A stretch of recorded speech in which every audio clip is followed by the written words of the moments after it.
Howard University cheerleaders.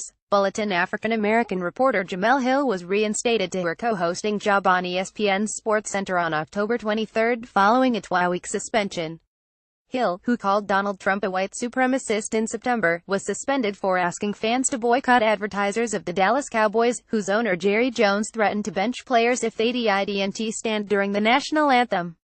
While Colin Kaepernick, the former San Francisco 49ers quarterback, continues his fight against being whiteballed by National Football League owners, his protest against police brutality and racist oppression by taking a knee during the playing of the national anthem in 2016 continues to impact sectors of society, not only in the U.S. but worldwide.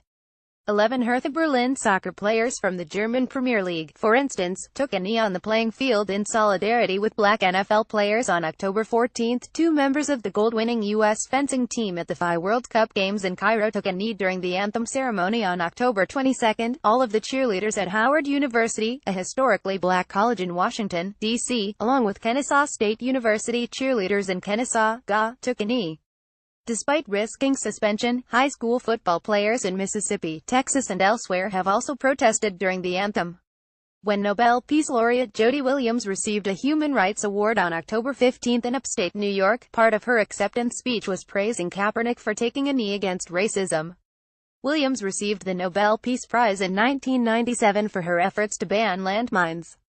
When asked in an interview why Kaepernick and others were taking a knee, Williams, who is white, replied, "The seeming inability of this country to deal with racism in general, but in particular, the police brutality against primarily black men.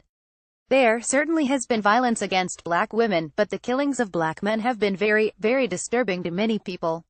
I think they helped spark the Black Lives Matter movement." CBS.News.com, October.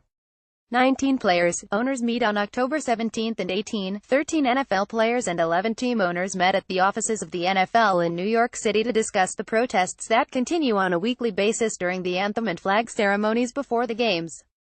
The players in attendance were Kelvin Beacom, Michael Bennett, Anquan Boldin, Demario Davis, Mark Herzlich, Malcolm Jenkins, Chris Long, Josh Norman, Russell Okung, Eric Reed, Kenny Stills, Julius Thomas and Michael Thomas.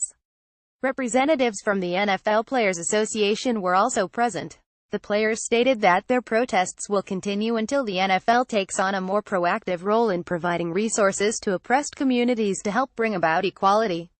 This is a just demand since the NFL is the richest professional sports league in the U.S., raking in billions of dollars in profits, especially from television revenues. These players have made it very clear that taking a knee during the anthem is a form of protesting the injustice suffered by black and brown people. Only Jerry Jones, the billionaire owner of the Dallas Cowboys, echoed during this meeting the same sentiments as his buddy, Donald Trump, that a rule should be established that players will be benched if they don't stand for the anthem, because the league is suffering.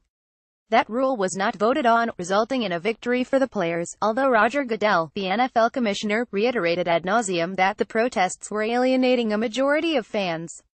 He never mentioned that the vast majority of fans who are season ticket holders are white. Player protests continue. Bennett, a defensive player with the Seattle Seahawks, also announced that no meaningful discussions between the players and owners could take place until the issue of Kaepernick is addressed.